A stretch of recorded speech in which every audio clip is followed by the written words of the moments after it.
আল্লাহ তাআলা বলেন, লাকাদ জাআকুম রাসূলুম মিন আনফুসিকুম আজিজুন আলাইহি মা আনিত্তুম হারিসুন আলাইকুম বিল মুমিনিনা রাউফুর রহিম। একটু খেয়াল দিয়া আল্লাহর রাস্তে কথাগুলো শুনবেন, তাহলে বোঝা যাবে। আল্লাহ তাআলা বলেন, লাকাদ জাআকুম রাসূলুম মিন আনফুসিকুম, তোমাদের মধ্য থেকে তোমাদের জন্য এমন একজন রাসূল এসেছেন। বলে রাসূল কেমন রাসূল? বলে আজিজুন আলাইহি মা আনিত্তুম, এই রাসূল হলো এমন রাসূল, তিনি হলেন তোমাদের জন্য যেটা কষ্টের সেটা তার জন্য কষ্টের। তার মানে উম্মত যেটাতে কষ্ট পায় সেটাতেও নবীজি কষ্ট পায়। উম্মত জাহান্নামে গিয়া কষ্ট পাবে, নবীজির এতে কষ্ট লাগবে। দুনিয়ায়ও যদি নবীর উম্মতের কোনো কষ্ট হয়, এই কষ্ট নবীজিও অনুভব করে। একে বলে সমব্যথী, আজিজ। তাহলে নবী আমাদের কষ্টে কষ্ট পান। এখন কথা হলো, একজন মানুষ আর একজনের কষ্টে কষ্ট পায় কেমনে? বলে পায় যদি সম্পর্কটা গভীর হয়। যেমন মনে করেন এক লোকের 2 বছরের একটা বাচ্চা আছে, একেবারে প্রত্যন্ত অঞ্চলে বসবাস করে। বাচ্চার বয়স কয় বছর? এমন প্রত্যন্ত অঞ্চল, বাজারঘাট নাই, দোকান নাই, অসুস্থ হইলে রাত্রে কোনো ব্যবস্থা করার উপায় নাই। গভীর রাত, ওই 2 বছরের বাচ্চা প্রচন্ড জ্বরাক্রান্ত হয়ে গেল, অসুস্থ। রাত 1টা বাজে, 2টা বাজে, দোকানও নাই, যানবাহনও নাই, হসপিটালে নেওয়ার উপায় নাই। জ্বরের তীব্রতা এত বেশি, বলে চোখ দুটো কেমন যেন ফুটে বের হয়ে যাবে। বাচ্চা জবান দিয়ে আবল তাবল বকতেছে, আহ আহ বলে। গায়ে হাত দিয়ে দেখা যায় গাটা যেন কেমন আগুন হয়ে গেছে। এই অসুস্থ বাচ্চা যন্ত্রণায় আহ আহ করতেছে। তার 2 পাশে বসা তার মা আর বাবা, সন্তান যাদের আছে তারা অনুধাবন করতে পারবে। বলেন তো, ওই অসুস্থতায় ওই ছোট বাচ্চা যত কষ্ট পায়, পাশে বসে থাকা মা বাবা ওই বাচ্চার চাইতে কষ্ট কম পায় না, বেশি পায়। নাশহাদু আল্লা ইলাহা ইল্লাল্লাহু ওয়াহদাহু লা শারীকা লাহ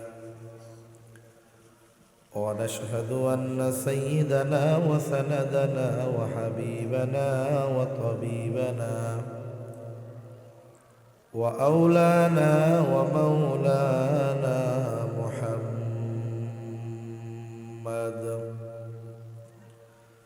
সাল্লাল্লাহু তাআলা আলাইহি ওয়া আলা আলিহি ওয়া আসহাবিহি ওয়া বারাকা ওয়া সাল্লাম وبارك وسلم تسليما كثيرا كثيرا. أما بعد فأعوذ بالله من الشيطان الرجيم. بسم الله الرحمن الرحيم.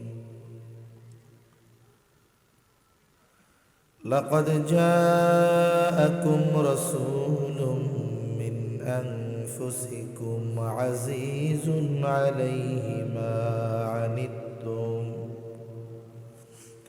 عزيز عليه ما عنتم حريص عليكم بالمؤمنين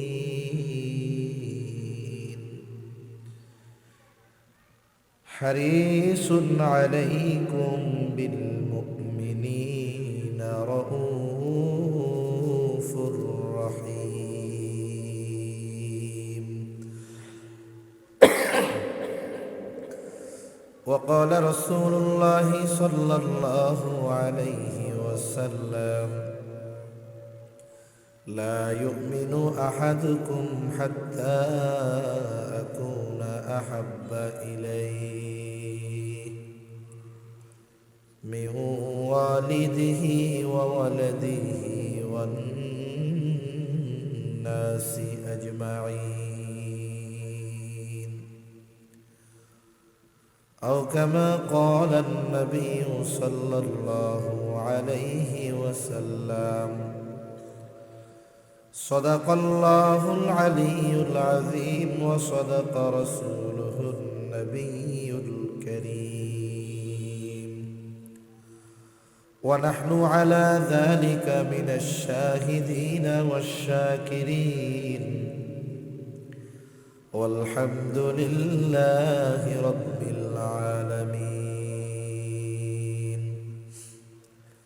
سبحانك لا علم لنا إلا ما علمتنا إنك أنت العليم الحكيم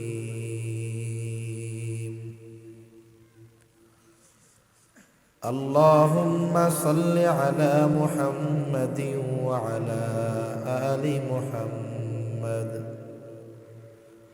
كما صليت على إبراهيم وعلى آل إبراهيم إنك حميد مجيد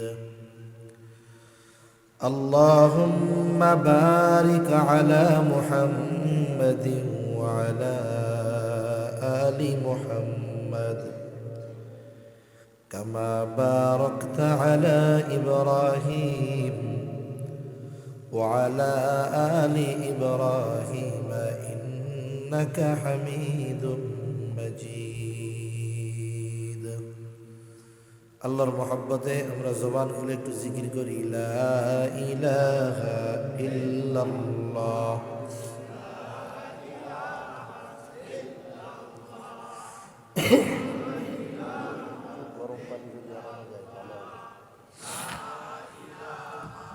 ইল্লাল্লাহ লা ইলাহা ইল্লাল্লাহ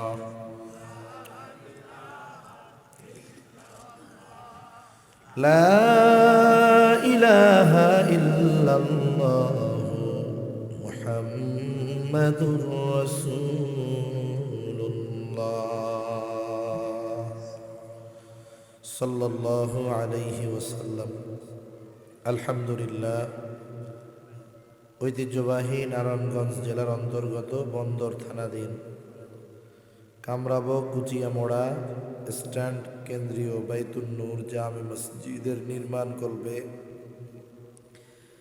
2 দিনব্যাপী 41তম বার্ষিক ইসলামী সম্মেলনের সম্মানিত শ্রদ্ধেয় সভাপতি 2 দিনব্যাপী সম্মেলনের সমাপনী দিবসের সম্মানিত শ্রদ্ধেয় সভাপতি প্রধান অতিথি বিশেষ অতিথিবৃন্দ সহ সম্মানিত শ্রদ্ধেয় উলামায়ে কেরাম সামনে উপস্থিত মুরব্বিয়ানে কেরাম সমবয়সী যুবক বন্ধু স্নেহের ছোট ভাই মাইকের আওয়াজ যত দূরে যায় পর্দার অন্তরালে অবস্থানরতা সম্মানিতা শ্রদ্ধা মা ও বোন আল্লাহ রাব্বুল আলামিনের দরবারে অগণিত শুকর যে মহান মালিক আমাদের হায়াতে বরকত দিয়ে সুস্থ রেখে সুবিজ্ঞ উলামা হযরতদের জবান থেকে খুবই গুরুত্বপূর্ণ কথা শ্রবণ করবার আমাকে আপনাদের খেদমতে কিছু কথা বলবার সুযোগ যে মহান মানিব দান করেছেন সে মহান মানিবকে খুশি করার জন্য মোহাব্বতের সাথে জবান খুলে অন্তর থেকে আমরা একবার কালিমাতুশ শুকর পাঠ করি আলহামদুলিল্লাহ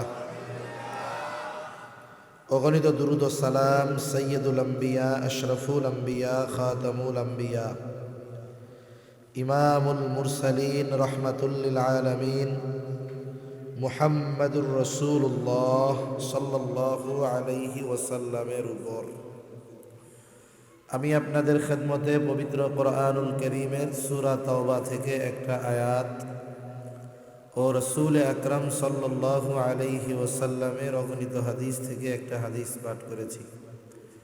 আল্লাহ তাআলার কাছে তৌফিক চাই, আল্লাহ তাআলা কিছু কথা আপনাদের খেদমতে সুস্থতার সাথে বলার তৌফিক দান করেন, যে কথাগুলো আমাদের সবার দুনিয়া এবং আখিরাতের জন্য কল্যাণকর হয়। সকলে জবান খুলে বলি আমিন।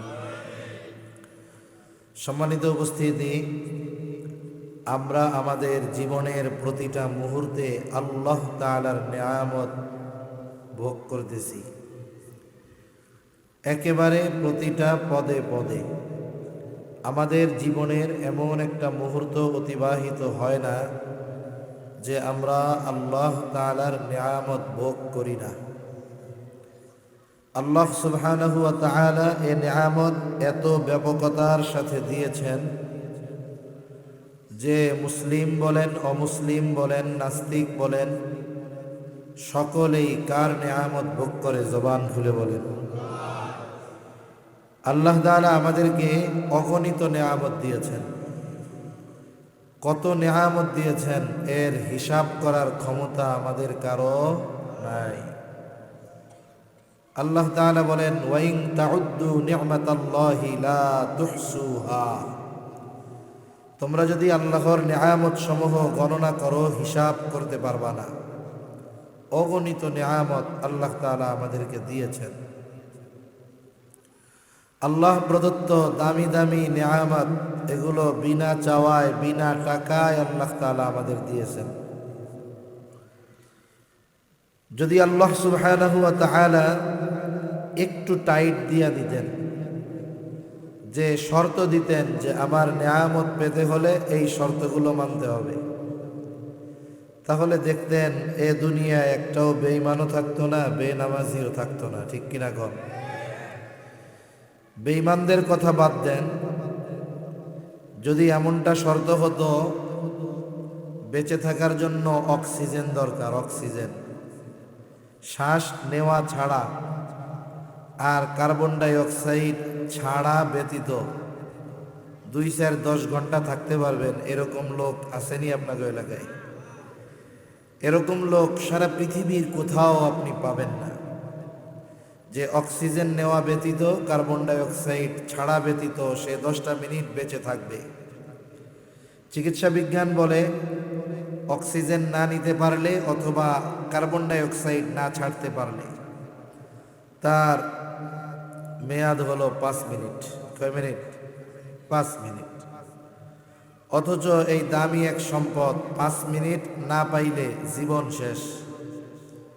অথচ এই নেয়ামতটা আল্লাহ কত বেশি দিছে, বলে যেখানেই যান, যখনই যান, সব জায়গায় এই অক্সিজেন নামক নেয়ামত দিয়ে রাখছে কে? মোবাইলের টাকা ফুরায় গেলে দোকানে গিয়ে রিচার্জ করা লাগে, চার্জ ফুরায় গেলে চার্জার দিয়ে চার্জ দিতে হয়। কিন্তু দেখেন অক্সিজেন নিয়ে কোনো টেনশন নাই, এত বেশি পরিমাণ আল্লাহ দিচ্ছেন। যদি একটু শর্ত লাগাইয়া দিতেন যে এই মোবাইলকে চার্জ দেওয়ার জন্য যেমন কারেন্টের কানেকশনে দিয়ে চার্জার লাগাতে হয়, অনুরূপভাবে যদি অক্সিজেন পেতে হয় মসজিদে যাওয়া লাগবে। রিচার্জ কি? বলে ফজরের নামাজ পড়লে জোহর পর্যন্ত অক্সিজেন, জোহর পড়লে আসর পর্যন্ত, আসর পড়লে মাগরিব, মাগরিব পড়লে এশা, এশা পড়লে ফজর পর্যন্ত অক্সিজেন পাওয়া যাবে। মসজিদগুলা এতটুক মসজিদেও মনে হয় আপনাকে এলাকায় হইতো না। ঠিক কিনা কর? আরো বড় মসজিদ লাগতো। কিন্তু আল্লাহ তাআলা এই দামি নেয়ামত একেবারে বিনা কয়েদে, বিনা শর্তে, বিনা পরিশ্রমে আল্লাহ তাআলা দিচ্ছেন। এজন্য আল্লাহ তাআলার নেয়ামতের কদর আমরা করি না। যে নেয়ামত দিয়েছেন তার গোলামি আমরা যথাযথভাবে করি না, এটা আমাদের জন্য দুঃখজনক বিষয়।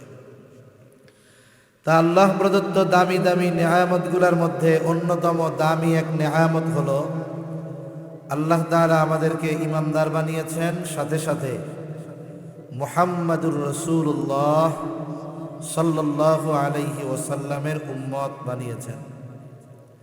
আজকে মূলত আমি রাসূল আকরাম সাল্লাল্লাহু আলাইহি ওয়াসাল্লামকে নিয়ে কিছু কথা বলবো, কারণ এ পৃথিবীতে আমার বাপ দাদার আলোচনা করলে সওয়াব হবে না, কিন্তু নবীজির আলোচনা করা ইবাদত করলে সওয়াব হয়। নবীজির আলোচনা ফেরেশতাদের সাথে স্বয়ং যিনি করেন তিনি কে? আরো জোরে বলেন না কে? আল্লাহ। শুধু তাই না, আল্লাহ সুবহানাহু ওয়া তাআলা তার সাথে সাথে পাশে পাশে নবীজির নামকে রেখে দিয়েছেন। একজন অমুসলিম যদি মুসলিম হতে চায়, তাকে এই স্বীকৃতি দিতে হবে, লা ইলাহা ইল্লাল্লাহ মুহাম্মাদুর রাসূলুল্লাহ। এটা যেমন মুখে বলতে হবে, এই কথাটাকে অন্তরে বিশ্বাস করতে হবে, সাথে সাথে এই কথার দাবির আলোকে যে কর্ম আল্লাহ তাআলা দিয়ে দিয়েছেন এটা কর্মে পরিণত করতে হবে। এখন যদি কেউ বলে আমি সব মানি, কিন্তু আমি শুধু লা ইলাহা ইল্লাল্লাহ এতটুকু মানি, বাকিটুকু মানব না, ও যতই বলুক না কেন ও ইমানদার হতে পারবে? তাহলে ঈমান আনার জন্য আল্লাহর সাথে নবীজির বিশ্বাস রাখার দরকার আছে না নাই? ঈমানের পরে সবচাইতে গুরুত্বপূর্ণ ইবাদত হলো নামাজ। বলেন তো, সেই নামাজের সময় যখন হয়, আজান দেওয়া হয়, মানুষকে আল্লাহর ঘরের দিকে আহ্বান করা হয়, ডাকা হয়, এই আজানের মধ্যে নবীজির কথা আছে না নাই? আশহাদু আন্না মুহাম্মাদার রাসূলুল্লাহ আছে। ইকামত দিবেন নামাজের জন্য, বলে ওইখানেও নবীজির কথা আছে। এবার নামাজের মধ্যে ঢুকে গেল ইমাম তাকবীরে তাহরিমা বলে, এই নামাজের মধ্যেও নবীজির উপরে দুরূদ, নবীজির কথা আছে না নাই? আছে। এবার নামাজ থেকে সালাম ফিরাইছে, দিলটা নরম, চিন্তা করতেছে আল্লাহর কাছে একটু দোয়া করি, কিন্তু ইচ্ছা কইরা নবীর নামে দুরূদ না পড়েই দোয়া শুরু করে দিচ্ছে। যেই দোয়ার সাথে দুরূদ নেই, বলে ওই দোয়া ঝুলন্ত থাকে, আল্লাহ পর্যন্ত পৌঁছায় না। তাহলে দোয়ার মধ্যে নবীকে লাগবে কি লাগবে না? লাগবে। ইবাদত করবেন, আদেশ করছে আল্লাহ, বলে কেমনে করব? কয় শিখিয়েছে মুহাম্মাদুর রাসূলুল্লাহ। তাহলে ইবাদত করতে হলে নবীকে লাগবে কি লাগবে না? জীবনের কোথাও থেকে আমি আপনি আমার আপনার নবীকে বাদ দিতে পারবো না। এজন্য আল্লাহ তাআলা বলেন, হাবিব ওয়া রাফা'না লাকা যিকরাক, আমি আপনার আলোচনাকে সমুন্নত করেছি। এই পৃথিবীতে এমন একটা মুহূর্ত অতিবাহিত হয় না যেই মুহূর্তে আল্লাহ তাআলার নামের সাথে সাথে আমার আপনার নবীর নাম উচ্চারিত হয় না। সুবহানাল্লাহ। এমন একজন নবীর উম্মত হতে পেরে আমরা সবাই খুশি তো? এখন উম্মত তো হতে পারলাম, এখন নবীজির কাছ থেকে উম্মতের স্বীকৃতি পাবো কিনা এ বিষয়টাও মাথায় রাখা দরকার। রাসূল আকরাম সাল্লাল্লাহু আলাইহি ওয়াসাল্লামের উম্মত হতে পেরেছি, এটা অনেক সৌভাগ্যের ব্যাপার। বিশেষ করে আল্লাহ তাআলা মুমিনদের জন্য রাসূল আকরাম সাল্লাল্লাহু আলাইহি ওয়াসাল্লামকে বিশেষ অনুগ্রহ বলে অভিহিত করেছেন। আল্লাহ তাআলা বলেন, লাকাদ মান্নাল্লাহু আলাল মুমিনিনা ইয বা'আসা ফীহিম রাসূলাম মিন আনফুসিহিম।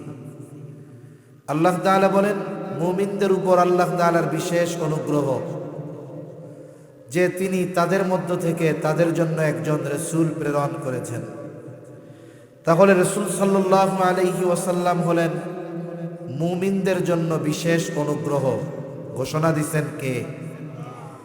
এই আয়াতের তাফসিরে এসেছে যে নবীজি মুমিনদের জন্য স্পেশাল অনুগ্রহ, ঠিক আছে, তবে তিনি গোটা সৃষ্টি জগতের সকলের জন্য রহমত। বলে ওনার রহমতের পরিব্যাপ্তি কত দূর? বলে আল্লাহ তাআলা যেই জায়গার রব, আমার আপনার নবী সেই জায়গার রহমত। সুবহানাল্লাহ বলেন। তিনি রহমাতুল লিল আলামিন হওয়ার কারণে এই পৃথিবীর অমুসলিমেরা, ইসলাম বিদ্বেষীরা, কাফেররা নবী দুনিয়ায় থাকার সময় এবং দুনিয়া থেকে চলে যাওয়ার পরেও নবীর কারণে শুধু মুমিনরা উপকৃত হয় তা নয়, কাফেররাও উপকৃত হচ্ছে, কিয়ামত পর্যন্ত হবে। বলে কিয়ামতের দিনও তারা নবীর কারণে উপকৃত হবে। কিয়ামতের দিন আবার কেমনে হবে? বলে যখন আল্লাহ তাআলা সর্বোচ্চ রাগান্বিত অবস্থায় থাকবেন, এত রাগান্বিত অবস্থায় থাকবেন যে উনি বিচার কার্য শুরুই করবেন না। হাসরবাসী হোক মুসলিম বা অমুসলিম, সকলে পেরেশান।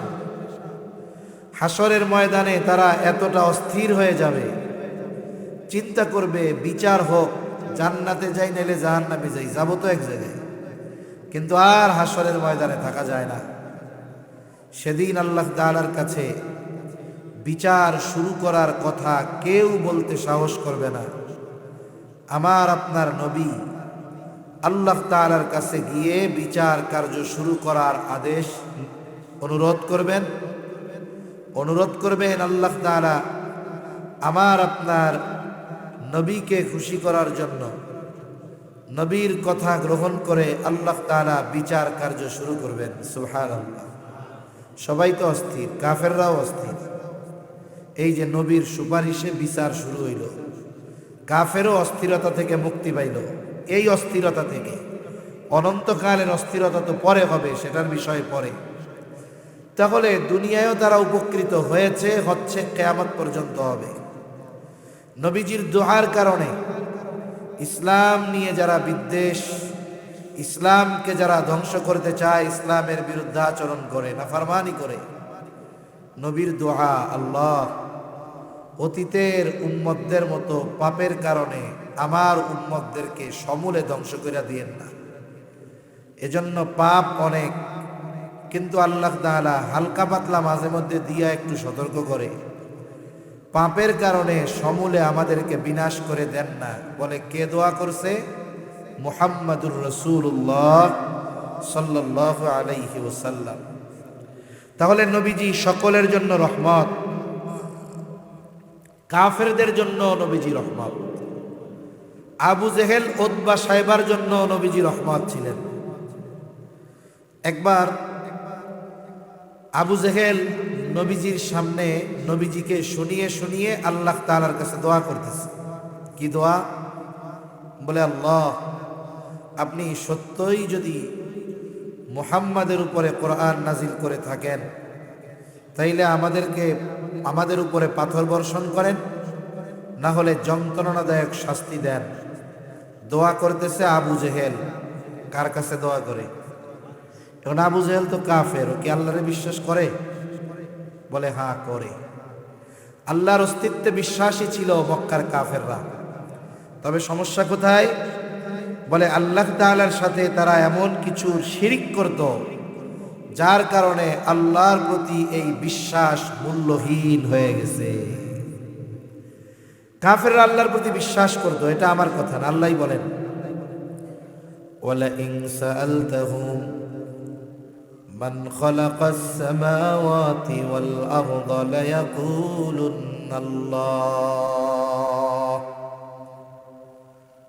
আল্লাহ রাব্বুল আলামিন বলেন, হাবিব, আপনি যদি মক্কার মুশরিকদেরকে জিজ্ঞাসা করেন, তাদের কাছে যদি জানতে চান, মান খালাকাস সামাওয়াতি ওয়াল আরদ, আসমান এবং জমিনের স্রষ্টা কে, আল্লাহ তাআলা জানায় দেন আপনার প্রশ্নের জবাবে তারা কি বলবে। আল্লাহ তাআলা বলেন, এই প্রশ্নের জবাবে তারা বলবে লায়াকুলুন্নাল্লাহ, অবশ্যই আসমান জমিনের স্রষ্টা হলেন আল্লাহ। এরপরে আল্লাহ তাআলা আরেক জায়গায় বলেন, ওয়ালা ইন সাআলতাহুম মান নাযালা মিনাস সামাই মাআন ফাআহইয়া বিহিল আরদ বা'দা মাউতিহা। আপনি যদি মক্কার মুশরিকদের কাছে জানতে চান, জিজ্ঞাসা করেন, মান নাযালা মিনাস সামাই মাআ, কে আসমান হতে পানি বর্ষণ করে বৃষ্টি দেয়? শুধু তাই না, ফাআহইয়া বিহিল আরদা বা'দা মাউতিহা, কে ওই মৃত জমিনকে ওই পানি বর্ষণের দ্বারা পুনরুজ্জীবিত করে? তার মানে একটা জমিন শুকিয়ে ফেটে চৌচির হয়ে চাষাবাদের অনুপযুক্ত জমিনে পরিণত হয়, বলে এইটাকে বলা হয় মৃত জমিন। কিন্তু যখন ওই জমিনের উপরে বৃষ্টির পানি পড়ে, বলে জমিনটা নরম হয়ে যায়, এইবার ওই জমিনের মধ্যে ফসল উৎপাদন করা যায়। বলে কে পানির দ্বারা ফসল উৎপাদনের অনুপযুক্ত জমিনটাকে কে ফসল উৎপাদনের জন্য উপযুক্ত করে তুলে? তারা তাদের দেব দেবীদের কথা বলবে না। দুইটা তাকিদ যোগ করে আল্লাহ তাআলা বলেন, লায়াকুলুন্নাল্লাহ, অবশ্যই অবশ্যই এগুলো যিনি করেন তিনি কে? আল্লাহ রাব্বুল আলামিন এরপরে বলেন, আপনি যদি তাদের অস্তিত্বের ব্যাপারে জিজ্ঞাসা করেন, তাদেরকে কে সৃষ্টি করেছে, আপনি যদি বলেন ওয়ালা ইন সাআলতাহুম মান খালাকাহুম, আপনি যদি তাদের কাছে জানতে চান, তাদের জিজ্ঞাসা করেন মান খালাকাহুম, তাদেরকে কে সৃষ্টি করেছে, তারা নাস্তিকদের মতো বলবে না যে আমরা এমনিতেই হয়ে গেছি, প্রাকৃতিকভাবে হয়েছি। এই প্রশ্নের জবাবেও তারা বলবে অবশ্যই অবশ্যই আমাদের যিনি সৃষ্টি করেছেন তিনি কে? তাহলে আল্লাহ তাআলাকে আবু জেহেল, উতবা, সাইবা স্রষ্টা হিসাবে বিশ্বাস করত। এই বৃষ্টি দিত, ফসল উৎপাদন করত আল্লাহ, এটা বিশ্বাস করত। আসমান জমিনের স্রষ্টা আল্লাহ, এগুলো বিশ্বাস করত। অথচ এরপরে এরা কাফের কেন? বলে আল্লাহর সাথে এমন কিছুর শিরিক এরা করে যার কারণে এদের এই বিশ্বাসের কোনো দাম। কারণে দেখা যায় আবু জেহেল, উতবা, সাইবা আর এদের মধ্যে তফাৎ নাই। হক্কানি আহলে হক পীর মাশায়েখ যারা আছেন তাদের কথা ভিন্ন। কিন্তু এদেশে অনেক পীর আছে, মোবাইলে দেখি একেবারে কপাল ঠোকায় দিয়ে সেজদা করে, পীরের কাছে চায়, পীরও কিছু কয় না। এখন বলেন তো, এই কাজ যারা করতেছে, যাদের সাথে করতেছে, এরা যতই বলুক না কেন স্রষ্টা আল্লাহ, এ বিশ্বাসের কোনো দাম আছে? জোরে বলেন, দাম আছে? দাম নেই। তাহলে আল্লাহ তাআলার অস্তিত্বে বিশ্বাসী ছিল মক্কার মুশরিকেরা।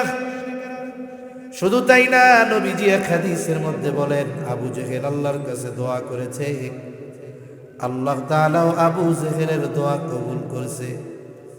বলে বদরের দিন সকাল বেলায় আবু জেহেল আল্লাহ তাআলার কাছে দুই হাত উঁচু করে বলে, আল্লাহ, আজকে যারা হকের উপরে, সত্যের উপরে, আপনি তাদেরকে বিজয় দান করেন। নবীজি বলেন আল্লাহ তাআলা আবু জেহেলের এই দোয়া কবুল করেছেন। বদরের দিন যারা সত্যের উপরে ছিল, আল্লাহ তাআলা তাদেরকেই বিজয় দান করেছে।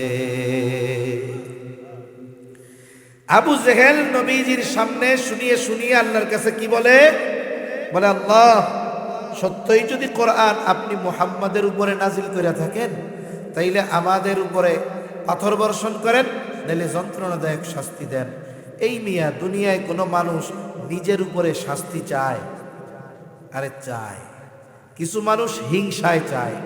মনে করেন আপনাদের এই কামরাবো কুচিয়ামড়া এলাকার একটা ছেলে, একেবারে গরিবের সন্তান, যার বাবা মানুষের বাড়িতে কাজ করে, রাস্তায় কাজ করে, জমিনে কাজ করে, কোনো মতে কষ্ট করে ছেলেটাকে লেখাপড়া শেখায়। এইবার ছেলেটা অনেক বড় উচ্চ শিক্ষিত ডাক্তার অথবা ইঞ্জিনিয়ার, বাংলাদেশের নাম করা ডাক্তার ইঞ্জিনিয়ার হয়ে গেল। দুনিয়ার লাইনের কথাই কই, এখন মানুষেরা বলা বলি করে চায়ের দোকানে, শুনছেননি কি বলে, অমুক চাচার সন্তান এখন বাংলাদেশের বড় ডাক্তার, এখন তার আর কোনো অভাব নাই, আর কোনো চিন্তা নাই। এখন চাচারেও নাকি ঢাকায় নিয়ে যাবে, বড় বাড়ি কিনছে, ফ্ল্যাট করেছে। এই যে চাচার অভাবের দিন ঘুচে গেল, এই চাচার সন্তান অনেক বড় উচ্চ শিক্ষিত, বলেন তো এই বিষয়টা সমাজের সব মানুষের ভালো লাগবে নাকি? কিছু মানুষ চিন্তা করবে এই লোক আমার বাড়িতে কয়দিন আগে কাম করছে, এখন এর বলা এত বড় অফিসার, এখন পেছন দিক দিয়া যায় বলবো ও তোমরা কার কথা কও? বলে শোনেন নাই অমক চাচার ছেলে এরকম বড় ডাক্তার ইঞ্জিনিয়ার হইছে? বলে অমকের বলা ওই কিষান্যের বলা এত বড় ডাক্তার হইছে? ও আল্লাহ, এই খবর শোনার আগে আমি মরলাম না কেন? এরকম হিংসায় বলার লোক সমাজে আছে না নাই? জোরে বলেন আছে না নাই? ওই টাইমে যদি আজরাইল এসে কয় আপনার তো মরতে মন চাই, তাহলে আমার লগে চলে না, ও কি কইব? আরে মিয়া মরতে চাইছে নাকি, এমনে এমনে কইছি। তার মানে ওই লোকটাকে কষ্ট দেওয়ার জন্য সে এই কথাটা বলছে, তুচ্ছ করার জন্য বলছে। আবু জেহেল কেমন যেন আল্লাহকে বলে, আল্লাহ আমার মতো ক্ষমতাধর সম্পদওয়ালা সম্মানওয়ালা লোক থাকার পরেও আপনি মুহাম্মাদের মতো একজন লোকের কাছে কোরআন নাজিল করলেন। হায় রে, আমার মতো উপযুক্ত ব্যক্তি থাকার পরও আপনি মুহাম্মাদের উপরে কোরআন নাজিল করলেন, কামটা কেমন হইল? এই কাম যদি সত্যই আপনি কইরা থাকেন তাইলে আমার উপরে পাথর বর্ষণ করেন। আল্লাহ তাআলাও আবু জেহেলের এই কথার জবাব জানায় দেন। নবীজি যদিও চুপ, আল্লাহ তাআলা আমার আপনার নবীর জবান দিয়ে জবাব জানায় দিয়া বলেন, কেমন যেন আল্লাহ তাআলা বলে, ও আবু জেহেল তোমরা যা করো, তোমরা যা বলো, আসলেও তোমরা শাস্তির উপযুক্ত, কিন্তু উপযুক্ত হওয়ার পরেও কেন আযাব দেই না, শাস্তি দেই না? বলে ওয়ামা কানাল্লাহু লিয়ুআযযিবাহুম ওয়া আনতা ফীহিম। বলে হাবিব এরা যা করে এরা তো শাস্তির উপযুক্ত, কিন্তু আমি আযাব গজব কেন দেই না? বলে আপনি যতক্ষণ তাদের মধ্যে আছেন এদের আমি আযাব দিব না, শাস্তি দিব না। কারণ কি? বলে আপনি তো রাহমাতুল লিল আলামিন। আমার যদি কাফেরদের অবাধ্যতার কারণে তাদের শাস্তি দিতে হয়, যেই জায়গায় শাস্তি দিব সেই জায়গা থেকে আপনাকে সরানো লাগবে। বলে আল্লাহ তাআলা অতীতে যখন কোনো উম্মতকে শাস্তি দিতে চাইতেন, আগে ওই এলাকার নবীকে সরায় নিতেন, এরপরে আযাব দিতেন। আমার আপনার নবীর আগে যত নবী দুনিয়ায় এসেছে, কেউ গোত্রভিত্তিক নবী, কেউ কোনো এলাকার জন্য নবী, কিন্তু আমার আপনার নবী তো গোত্রের নবী না, বংশের নবী না। বলে আমার আপনার নবী গোটা সৃষ্টি জগতের নবী। এখন বলেন তো, পৃথিবীর উপরে যদি আল্লাহ আযাব দিতে চায়, নবীরে তো সরানো লাগবে, সরানোর জায়গা আছে। এই জন্য আল্লাহ তাআলা বলেন, হাবিব আপনি যতক্ষণ তাদের মধ্যে আছেন আপনার সম্মানার্থে আমি এদের আযাব দেই না, কিন্তু এরা আযাবের উপযুক্ত। চিন্তা করে দেখেন, নবীর কারণে কাফেররাও আযাব থেকে বেঁচে গেছে। এই নবীর উম্মত হতে পারা আমাদের জন্য বড় সৌভাগ্যের ব্যাপার। এই নবীকে আমরা ভালোবাসি, আমরা মনে করি যে আমরাই শুধু নবীকে ভালোবাসি। বিষয়টা এমন নয়, আল্লাহর কসম আমরা নবীকে যত ভালোবাসি তার চাইতে অনেক বেশি নবী আমাদের ভালোবাসে। নবীজি আমাদের ভালোবাসে, কত ভালোবাসে। আব্দুল্লাহ ইবনে আমর ইবনুল আস রাদিয়াল্লাহু তাআলা আনহু থেকে বর্ণিত হাদিস, সাহাবায়ে কেরাম নবীজির সামনে বসা, হঠাৎ করে নবীজি কোরআন থেকে তিলাওয়াত করলেন। আন্নান নবী সাল্লাল্লাহু আলাইহি ওয়াসাল্লাম তালা মা কাওলাল্লাহি আযজা ওয়া জাল্লা ফি ইব্রাহিম আলাইহিস সালাম। আল্লাহ তাআলা কোরআনে ইব্রাহিম আলাইহিস সালামের ব্যাপারে যা নাজিল করেছেন, নবীজি কোরআন থেকে সেটা তিলাওয়াত করলেন। বলে কি নাজিল করেছে? ইব্রাহিম আলাইহিস সালাম তার গুনাহগার উম্মতের ব্যাপারে ক্ষমা চাইয়া আল্লাহ তাআলার কাছে দোয়া করে। বলে রব্বি ইন্নাহুন্না আযলালনা কাসীরাম মিনান নাস ফামান তাবিআনি ফাইন্নাহু মিন্নি ওয়া মান আসানি ফাইন্নাকা গফুরুর রহিম। ইব্রাহিম আলাইহিস সালাম তার গুনাহগার উম্মতের জন্য আল্লাহর কাছে ক্ষমা চেয়ে দোয়া করে বলে, রব এই প্রতিমাগুলো, এই মূর্তিগুলো অধিকাংশ মানুষকে পথভ্রষ্ট বানায় ফেলছে। ফামান তাবিআনি ফাইন্নাহু মিন্নি, তবে এদের মধ্য থেকে যারা আমার আনুগত্য করেছে তারা আমার দলভুক্ত। ওয়ামান আসানি, আর যারা আমার আনুগত্য করে নাই তারা তো আমার দলভুক্ত না হলেও আমার উম্মত। তিনি কেমন যেন এই গুনাহগার উম্মতের ব্যাপারে ক্ষমা চেয়ে আল্লাহ তাআলার কাছে বলেন, ফাইন্নাকা গফুরুর রহিম, আয় আল্লাহ আপনি তো গফুর, আপনি তো রহিম। কেমন যেন ইব্রাহিম আলাইহিস সালাম বলে, আল্লাহ আপনি তো গফুর, আপনি তো রহিম, আপনি চাইলে আমার এই অবাধ্য উম্মত গুলা কেউ মাফ করে দিতে পারে। ইব্রাহিম আলাইহিস সালাম তার গুনাহগার উম্মতের ব্যাপারে ক্ষমা চেয়ে দোয়া করে কার কাছে? জোরে বলেন না, কার কাছে? আপনাদের ঘুম আসতেছে নাকি? তাকবীর দেন, নারায়ে তাকবীর। জবাব টবাব দিলে একটু ভালো লাগবে, নাকি কষ্ট হইতেছে? তাহলে নবীজি এই আয়াত তিলাওয়াত করছেন। وقال عيسى عليه السلام إن تعذبهم فإنهم عبادك। ঈসা আলাইহিস সালাম আল্লাহর কাছে দোয়া করে বলে, আল্লাহ আপনি যদি তাদের শাস্তি দেন তারা তো আপনারই বান্দা। নিজের উম্মতের ব্যাপারে দোয়া করে বলে, আপনি যদি তাদের শাস্তি দেন তারা তো আপনারই বান্দা। ওয়া ইন তাগফির লাহুম, আর যদি আপনি তাদের মাফ করে দেন, ফাইন্নাকা আনতাল আজিজুল হাকীম, আপনি তো মহাপ্রজ্ঞাময়, মহাপরাক্রমশালী। আপনি যদি চান আমার এই গুনাহগার উম্মত আপনার বান্দাগুলারে মাফ করে দিতে পারে। ঈসা আলাইহিস সালাম তার গুনাহগার উম্মতের জন্য ক্ষমা চেয়ে দোয়া করছে। এই আয়াত আর ইব্রাহিম আলাইহিস সালাম তার গুনাহগার উম্মতের জন্য ক্ষমা চেয়ে দোয়া করছে, এই দুই আয়াত নবীজি তিলাওয়াত করছেন। দুই আয়াত তিলাওয়াতের পরে নবীর অন্তরের অবস্থা অন্যরকম হয়ে গেছে। এইবার নবীর গুনাহগার উম্মতের কথা মনে পড়ে গেছে। নবীজির অন্তরে তার গুনাহগার উম্মতের চিন্তা। নবীজি কি করলেন বলে, ফারাফা ইয়াদাইহি ওয়া ক্বালা আল্লাহুম্মা উম্মতি উম্মতি ওয়া বাকা। নবীজি দুই হাত উঁচু করে অঝোর ধারায় কান্না করেন আর বলেন, আল্লাহুম্মা উম্মতি আল্লাহুম্মা উম্মতি, আয় আল্লাহ আমার উম্মত আমার উম্মত আমার উম্মত। নবীজি শুধু এতটুকুই বলেন, আর কোনো কিছুই বলেন না।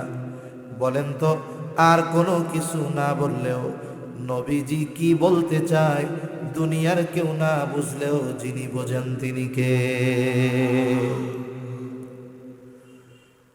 আল্লাহ রাব্বুল আলামিন জিবরাইল আলাইহিস সালামকে বলেন, জিবরাইল যাও মুহাম্মাদের কাছে গিয়ে তার কান্নার কারণ জিজ্ঞাসা করো। যদিও আমি তার কান্নার কারণ জানি, এরপরেও তুমি তার কাছে গিয়া জিজ্ঞাসা করো। জিবরাইল আলাইহিস সালাম নবীজির কাছে এসে জিজ্ঞাসা করে, ও মুহাম্মদ আপনি কান্না করেন কেন?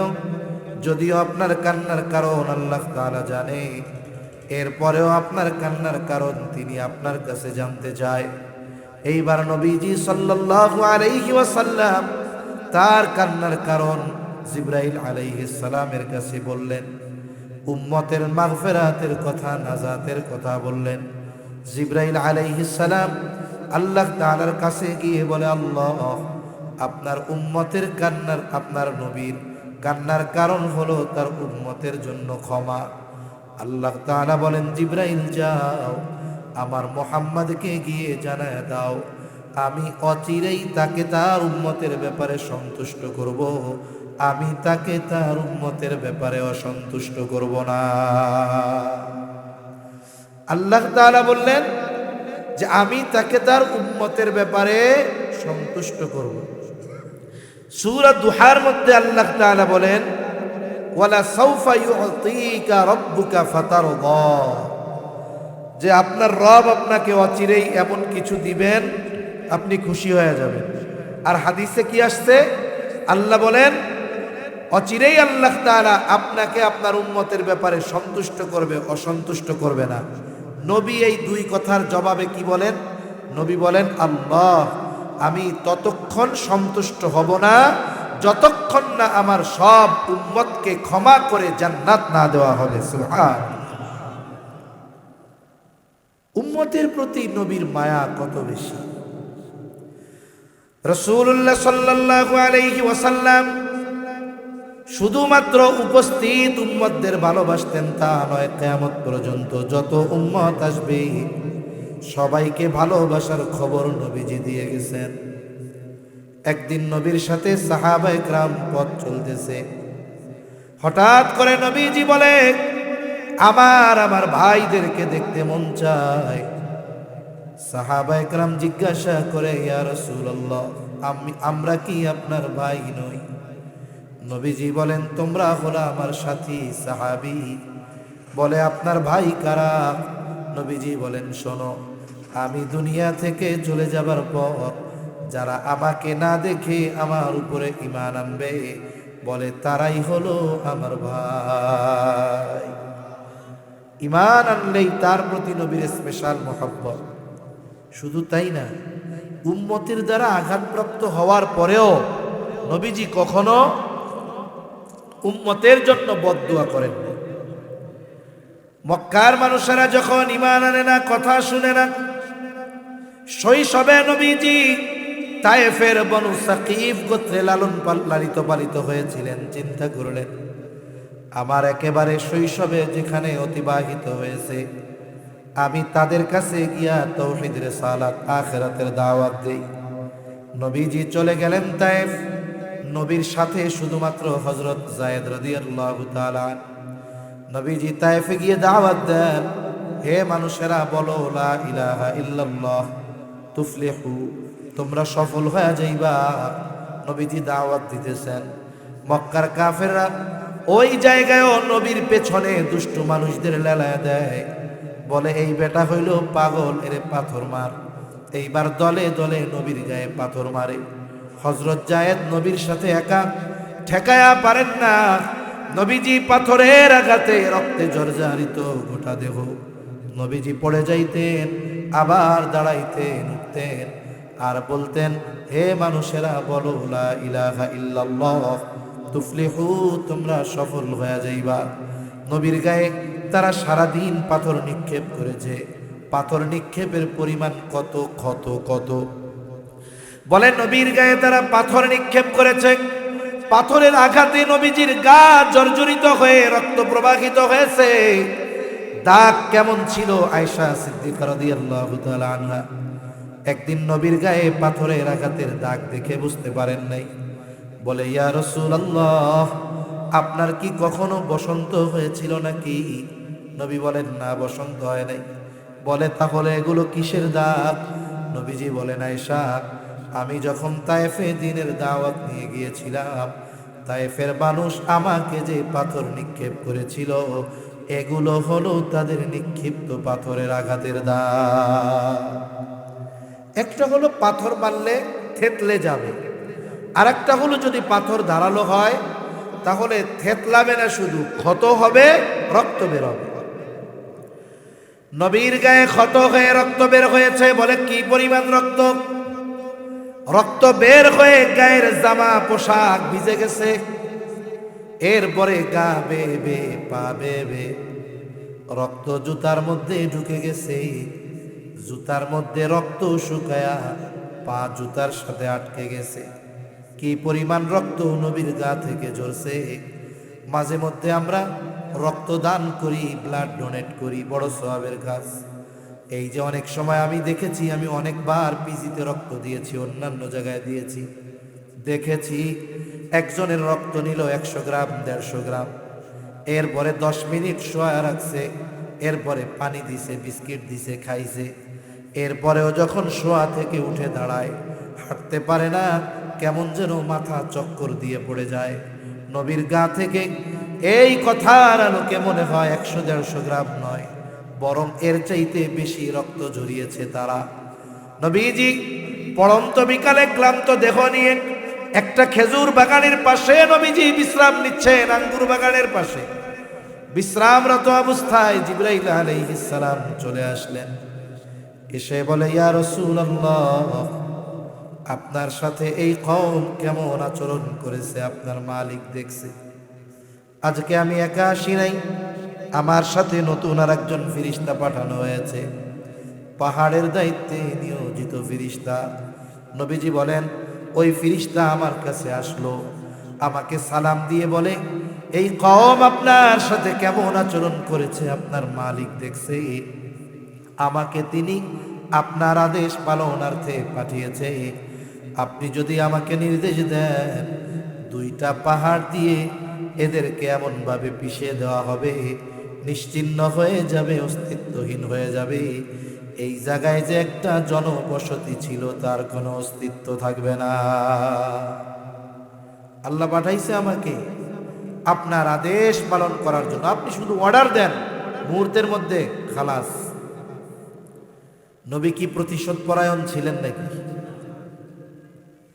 নবীকে ব্যক্তিগতভাবে যদি কেউ কষ্ট দিত, ক্ষমা চাইলে নবীজি মাফ করে দিতেন। আমরা তো প্রতিশোধ পরায়ণ। বলে 20 বছর আগে কেউ যদি আমাকে একটা কথার দ্বারাও কষ্ট দিয়ে থাকে, 20 বছর পরে যদি আমার পাওয়ার হয়, ক্ষমতা হয়, ওই 20 বছর আগের ওই কথার প্রতিশোধ নিতে আমি উন্মুখ হয়ে থাকি। মনে রাখবেন, প্রতিশোধ পরায়ণ মানুষের অন্তরে কোনোদিন শান্তি আসে না। কিন্তু যারা ক্ষমার এই মহান গুণ অর্জন করতে পারে, এদের সম্পদ না থাকতে পারে কিন্তু শান্তি দিয়ে হৃদয় ভরপুর থাকে। আল্লাহ তাআলা এই ক্ষমার গুণ আমাদের দান করেন বলি আমিন। আরে প্রতিশোধ সবাই কম বেশি নিতে পারে, ক্ষমা কয়জন করতে পারে? নবীজি আরাম করতেছিলেন, আরাম থেকে উঠে বসলেন। কেমন যেন ফেরেশতাকে বলে, শোনো, তুমি তো আমাকে বলতেছো আদেশ দেন 2 পাহাড় দিয়ে এদের পিষে দেই, কিন্তু এদের ব্যাপারে আমি আল্লাহ তাআলার কাছে কি আশা পোষণ করি জানো? আমি তো এদের ক্ষতি চাই না, আমি তো এদের ধ্বংস চাই না, বরং আমি আল্লাহর কাছে আশা করি, বাল আরজু আইয়াখরুজাল্লাহু মিন আসলাবিহিম মান ইয়াবুদুল্লাহা ওয়াহদাহু ওয়া লা ইউশরিকু বিহি শাইআ। নবীজি বলেন, আমি তো এদের ব্যাপারে আল্লাহ তাআলার কাছে এই আশা পোষণ করি যে এরা হয়তো বুঝতে পারে নাই, তাই আমার কথা মানে নাই, কিন্তু হয়তো আল্লাহ তাআলা এদের মধ্য থেকে এমন এক সম্প্রদায় বের করবে যারা এক আল্লাহর ইবাদত করবে, তার সাথে শিরিক করবে না। আমি তো এই আশা করি, আর তুমি আমারে কইতেছো যে নির্দেশ দেন পাথর চাপা দিয়া সাইজ কইরা দেই। একটু চিন্তা করেন তো, উম্মতের প্রতি কেমন মায়া, মোহাব্বত, ভালোবাসা থাকলে এই রকম আঘাত প্রতিঘাতের পরেও নবীজি ক্ষমা করে দেন। একটা একটা হাদিস ঘটনা বলতে গেলে অনেক বলা যাবে। আসেন, নবীজি আমাদের ভালোবাসেন এ ব্যাপারে সব একদিকে রাখেন। নবীজি আমাদের ভালোবাসেন এই খবর কোরআনে জানিয়েছেন কে? জোরে বলেন না কে? আল্লাহ তাআলা জানিয়েছেন। আল্লাহ তাআলা বলেন, লাকাদ জাআকুম রাসূলুম মিন আনফুসিকুম আজিজুন আলাইহি মা আনিতুম হারিসুন আলাইকুম বিল মুমিনিনা রাউফুর রহিম। একটু খেয়াল দিয়া আল্লাহর রাস্তে কথাগুলো শুনবেন, তাহলে বোঝা যাবে। আল্লাহ তাআলা বলেন, লাকাদ জাআকুম রাসূলুম মিন আনফুসিকুম, তোমাদের মধ্য থেকে তোমাদের জন্য এমন একজন রাসূল এসেছেন। বলে রাসূল কেমন রাসূল? বলে আজিজুন আলাইহি মা আনিতুম, এই রাসূল হলো এমন রাসূল, তিনি হলেন তোমাদের জন্য যেটা কষ্টের সেটা তার জন্য কষ্টের। তার মানে উম্মত যেটাতে কষ্ট পায় সেটাতেও নবীজি কষ্ট পায়। উম্মত জাহান্নামে গিয়া কষ্ট পাবে, নবীজির এতে কষ্ট লাগবে। দুনিয়ায়ও যদি নবীর উম্মতের কোনো কষ্ট হয়, এই কষ্ট নবীজিও অনুভব করে। একে বলে সমব্যথী আজিজ। তাহলে নবী আমাদের কষ্টে কষ্ট পান। এখন কথা হলো, একজন মানুষ আর একজনের কষ্টে কষ্ট পায় কেমনে? বলে পায় যদি সম্পর্কটা গভীর হয়। যেমন মনে করেন এক লোকের 2 বছরের একটা বাচ্চা আছে, একেবারে প্রত্যন্ত অঞ্চলে বসবাস করে। বাচ্চার বয়স কয় বছর? এমন প্রত্যন্ত অঞ্চল, বাজারঘাট নাই, দোকান নাই, অসুস্থ হইলে রাত্রে কোনো ব্যবস্থা করার উপায় নাই। গভীর রাত, ওই 2 বছরের বাচ্চা প্রচন্ড জ্বরাক্রান্ত হয়ে গেল, অসুস্থ। রাত 1টা বাজে, 2টা বাজে, দোকানও নাই, যানবাহনও নাই, হসপিটালে নেওয়ার উপায় নাই। জ্বরের তীব্রতা এত বেশি, বলে চোখ দুটো কেমন যেন ফুটে বের হয়ে যাবে। বাচ্চা জবান দিয়ে আবল তাবল বকতেছে, আহ আহ বলে। গায়ে হাত দিয়ে দেখা যায় গাটা যেন কেমন আগুন হয়ে গেছে। এই অসুস্থ বাচ্চা যন্ত্রণায় আহ আহ করতেছে। তার 2 পাশে বসা তার মা আর বাবা, সন্তান যাদের আছে তারা অনুধাবন করতে পারবে। বলেন তো, ওই অসুস্থতায় ওই ছোট বাচ্চা যত কষ্ট পায়, পাশে বসে থাকা মা বাবা ওই বাচ্চার চাইতে কষ্ট কম পায় না বেশি পায়? বেশি কষ্ট কেন পায়? বলে মোহাব্বতের কারণে। অন্যের সন্তান অসুস্থ হইলে তো আমি এত কষ্ট পাবো না। কেন? বলে ওই সন্তানের প্রতি আমার মোহাব্বত ওই সন্তানের মা বাবার মতো না। আল্লাহর কসম করে বলি, মা বাবা আমাকে আপনাকে কত ভালোবাসে, তার চাইতে নবীজি অনেক গুণ বেশি ভালোবাসে। বলে আসলে ভালোবাসে কি? বলে বিপদ আপদ মুসিবতে পাশে থাকে যে। বিপদে যে আপনারে আমারে ফালায়া দৌড় দিবে, ও যদি মাইক একটা লাগায় কয় আপনারে খুব ভালোবাসি, বিশ্বাস করবেন নাকি? দুনিয়ার বিপদ আপদ মুসিবত এটা ক্ষণস্থায়ী, চোখ বন্ধ হলেই শেষ। বলে কঠিন মুসিবত, আসল মুসিবত হলো কিয়ামতের দিন। ওই মুসিবতে আমার পাশে যে আমাকে ভালোবাসে সে। বলে কিয়ামতের ওই কঠিন মুসিবতে যুবক, তোমার বন্ধু তোমার পাশে থাকবে না, আমার বন্ধু আমার পাশে থাকবে না, মা বাবা থাকবে না, স্ত্রী সন্তান কেউ থাকবে না। আল্লাহ তাআলা বলেন, ইয়াউমা ইয়াফিরুল মারউ মিন আখিহি ওয়া উম্মিহি ওয়া আবিহি ওয়া সাহিবাতিহি ওয়া বানিহি লিকুল্লি ইমরিইম মিনহুম ইয়াউমাইযিন শা'নুন ইউগনি। আল্লাহ তাআলা বলেন, কিয়ামতের দিন ভাই ভাইয়ের থেকে পলায়ন করবে। ওয়া উম্মিহি ওয়া আবিহি, পিতা মাতার থেকে পলায়ন করবে। ওয়া সাহিবাতিহি ওয়া বানিহি, স্ত্রী সন্তানদের থেকে পলায়ন করবে। হায়রে, কত মানুষ প্রবাসে থাকে, বিদেশে থাকে, 24 ঘন্টার 18 ঘন্টা ডিউটি করে, 2 ঘন্টার মধ্যে রান্না বান্না খাওয়া দাওয়া, মাত্র 4 ঘন্টা ঘুমায়। কত পরিশ্রম, কত কষ্ট। এরপরেও অফিস থেকে যখন বাসায় ফিরে গভীর রাত, বাংলাদেশে গভীর রাত, ফোনটা দেয়, স্ত্রী ফোন রিসিভ করার পরে বলে, মাত্র ডিউটি থেকে আসলাম, অনেক কষ্ট করে আসলাম, আমার কলিজার টুকরা সন্তানের চেহারাটা একটু দেখাও।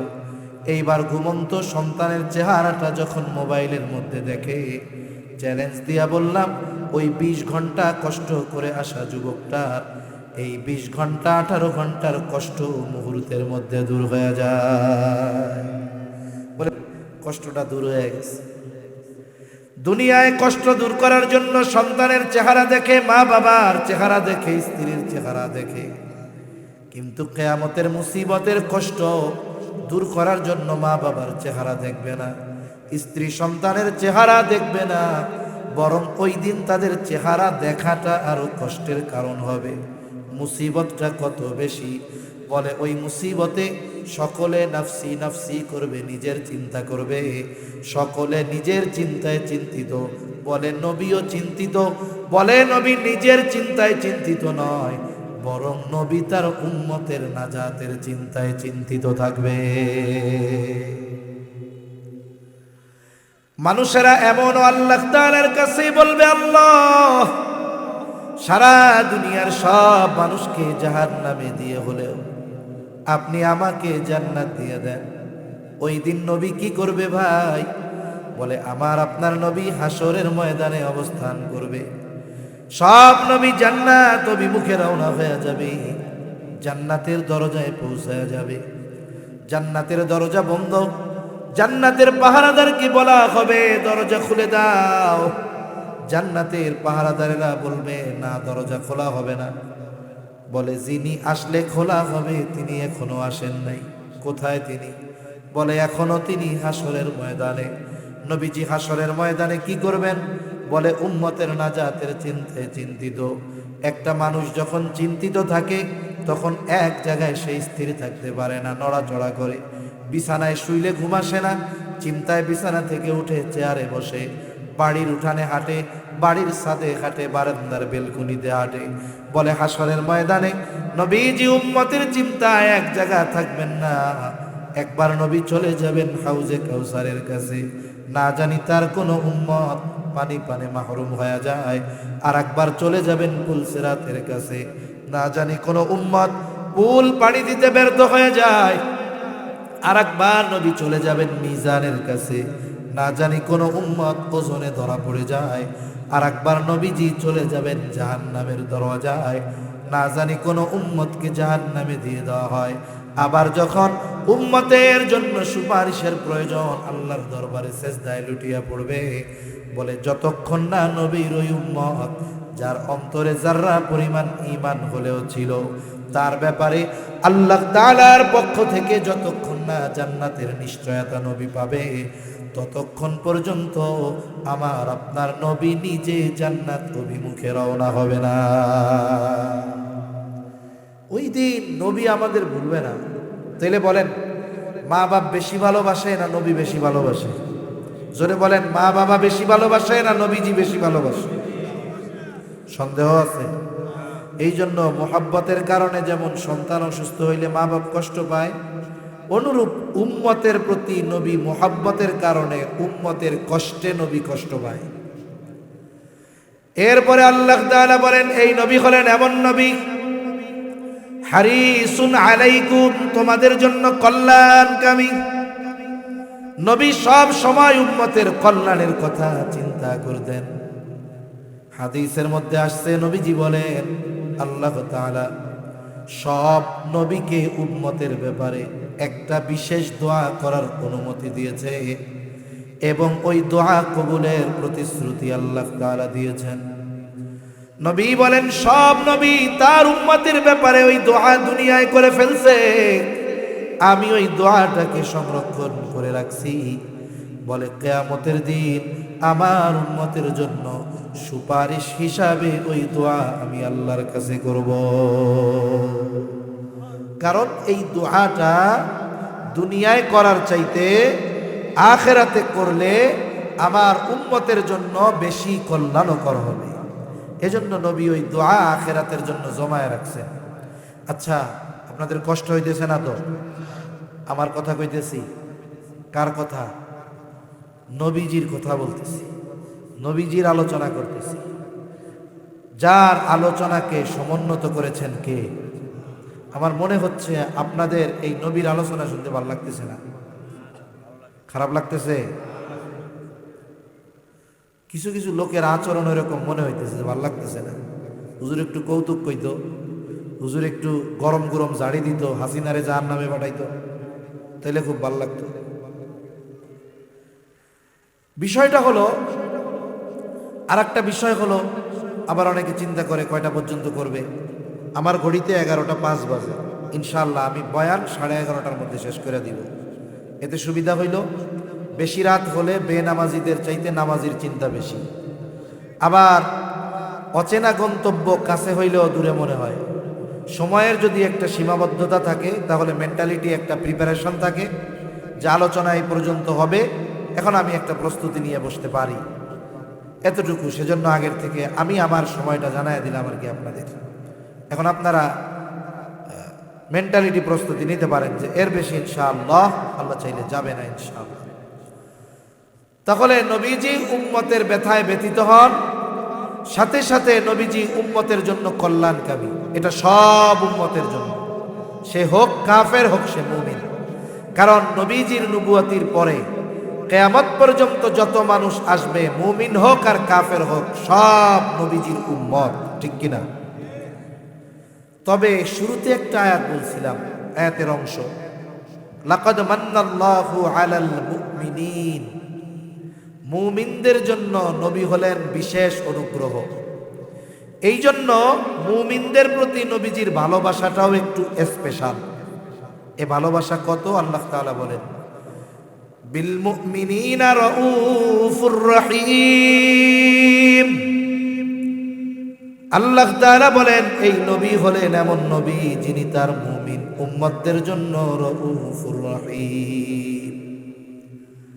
রাউফ হলো আল্লাহ তাআলার একটা গুণবাচক নাম, রহিম আল্লাহ তাআলার গুণবাচক নাম। অর্থ হলো অতি সদয়, পরম দয়ালু। কে জোরে বলেন? দুনিয়ার কোনো মানুষ রাউফুর রহিম হতে পারে না, দুনিয়ার কোনো মানুষ রাউফুর রহিম হতে পারে না। বলে আল্লাহ তাআলার যত গুণ আছে এগুলোর একমাত্র অধিকারী আল্লাহ। কিন্তু অনেক সময় বাংলাদেশের মধ্যে অনেক পীরের নামের আগে লকবে আমরা দেখেছি এমন এমন শব্দ ব্যবহার করে যেই শব্দের একমাত্র হকদার হলেন আল্লাহ। এখন মনে করেন কথার কথা, কেউ যদি কয় আমার পীর হইল রাউফুর রহিম, তার মানে ও আল্লাহর সিফাত পীরের সাথে লাগায়া দিল। এখন এই কথা যদিও বিশ্বাস করে ও বেঈমান, কোনো সন্দেহ আছে? এজন্য মনে রাখবেন, অনেক নামাজি মানুষ না জানার কারণে শিরিক করতেছে, বেঈমান। অনেক মানুষ বিশ্বাসগত কারণে বেঈমান হয়ে বসে আছে। এ মানুষগুলো বোঝে না, বুঝাইতে চাইলেও অনেক সময় মনে করে এই হুজুররা আমাকে দুশ্মন, এরা খারাপ লোক, ভালো মানুষ না। তাহলে রাউফুর রহিম একমাত্র কে? দুনিয়ার কোন সৃষ্টি রাউফুর রহিম হতে পারে না। তবে আল্লাহ যদি কাউকে তার কোনো গুণবাচক শব্দ দিয়ে সম্বোধন করেন তাতে কোনো অসুবিধা নাই। এখন নবী তার মুমিন উম্মতদের কত ভালোবাসেন এটা বোঝাতে গিয়ে আল্লাহ তাআলা তার গুণবাচক শব্দ, এই শব্দ দুটি নবীজির শানে ব্যবহার করেছেন। সুবহানাল্লাহ বলেন। কেমন যেন আল্লাহ তাআলা বলেন এই নবী হলেন এমন নবী যিনি তার মুমিন উম্মতদের জন্য রাউফুর রহিম, অতি সদয়, পরম দয়ালু। একটু যদি কথাটা দিল দিয়া বুঝতে পারেন তাহলে অনুধাবন করতে পারবেন যে আমার আপনার নবী আমাকে আপনাকে কত ভালোবাসে। আল্লাহ কি বলে? বলে এই নবী তার মুমিন উম্মতদের জন্য অতি সদয়, পরম দয়ালু। যেই নবী আমাদের এত ভালোবাসে সেই নবীকে ভালোবাসার দরকার আছে না নাই? নবীরে ভালোবাসতে রাজি আছি আমরা? কেমন ভালোবাসতে হবে? নবীকে ভালোবাসতে হবে জীবনের চাইতেও বেশি। হযরত ওমর রাদিয়াল্লাহু তাআলা আনহু নবীজিকে বলেন, ইয়া রাসূলুল্লাহ, আমি আমার জীবনের পরে সবচাইতে বেশি আপনাকে ভালোবাসি। নবীজি বলেন, ওমর হয় নাই। একটু পরেই ওমর বলে, ইয়া রাসূলুল্লাহ, এই মুহূর্ত থেকে আমি আপনাকে আমার জীবনের চাইতেও বেশি ভালোবাসি। এজন্য নবীকে ভালোবাসা এটা মুমিনের ঈমান। নবীরে ভালো না বাসলে সে বেঈমান, নবীকে ভালো না বাসলে কি? বেঈমান। সেজন্য নবীজি বলেন, লা ইউমিনু আহাদুকুম হাত্তা আকুনা আহাব্বা ইলাইহি মিন ওয়ালিদিহি ওয়া ওয়ালাদিহি ওয়ান নাসি আজমাইন। নবীজি বলেন তোমাদের মধ্যে কেউ ততক্ষণ পর্যন্ত মুমিন হতে পারবে না যতক্ষণ না সে তার পিতা মাতা সন্তান সন্ততি এক কথায় সকলের চাইতে আমি নবীকে বেশি ভালো না বাসবে। অতীতে যা ছিল ছিল, বলেন এখন থেকে কারা কারা নিজের জীবনের চাইতে নবীকে বেশি ভালোবাসেন? একমাত্র তারা হাত উঁচু করবেন, বাকিরা না। কারা ভালোবাসেন জীবনের চাইতে বেশি? নারায়ে তাকবীর, নারায়ে তাকবীর। আল্লাহ হাতগুলা কবুল করেন, বলেন আমিন। এখন নবীকে ভালোবাসি আমরা। এখন বিষয় হলো, নবীর জন্য তো জীবনও দিতে রাজি, কারণ জীবনের চাইতে নবীরে বেশি ভালোবাসি। আমি যার জন্য জীবন দিতে পারবো তার জন্য বাকি কাজ করা কি কঠিন নাকি? কঠিন না, সহজ। আমি যার জন্য জীবন দিয়ে দিতে পারি তার জন্য বাকি অন্য কাজ করা, এটা তো সহজ স্বাভাবিক বিষয়। এখন নবীকে কেমনে ভালোবাসবো? যে শাহেদ হয়, নবী যদি আমার সামনে থাকতেন, আমি যদি নবীকে সামনে পাইতাম, ভালোবাসা সর্বোচ্চ বাসতে পারতাম। আবু বকর নবীকে সামনে পাইছে, নবীর কথায় আবু বকর তার সব সম্পদাই না নবীর সামনে হাজির করছে। নবীকে তালহা সামনে পেয়েছে, উহুদের ময়দানে নবীজি গর্তের মধ্যে পড়ে যায়।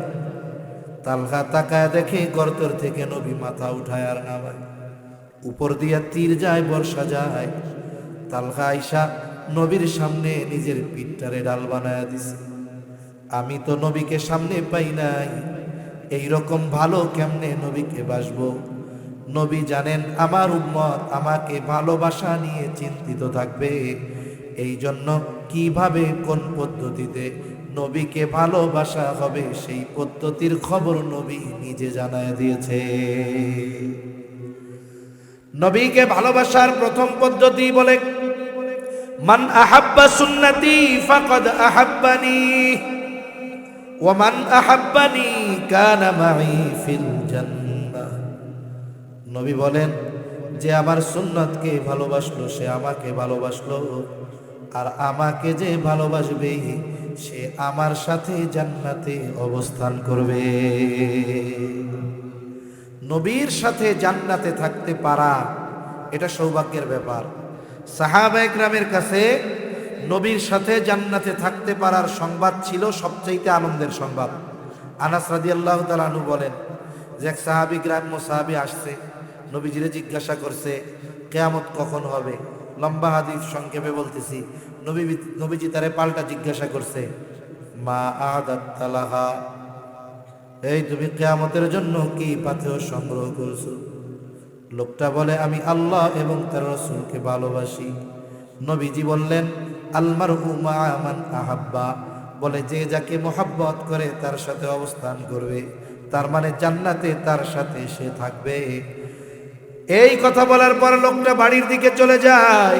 হযরত আনাস রাদিয়াল্লাহু তাআলা আনহু বলেন, নবীজির মুখে যখন শুনলাম তার সাথে জান্নাতে থাকতে পারবো, কারণ আমরা সবচাইতে বেশি ভালো নবীকে বাসি। হযরত আনাস রাদিয়াল্লাহু তাআলা আনহু বলেন, ইসলাম গ্রহণের পর আর কোনো কথা শুনে আমরা এতটা খুশি হই নাই যতটা খুশি নবীর সাথে থাকতে পারবো এই কথা শুনে আমরা হয়েছি। এত খুশি ইসলাম গ্রহণের পরে আর কোনো কথাই হই না। আমরাও নবীর সাথে জান্নাতে থাকতে পারবো নবীর সুন্নতকে মোহাব্বত করলে। মনে করেন এক কোম্পানি আপনারে অফার দিছে। অফার কি?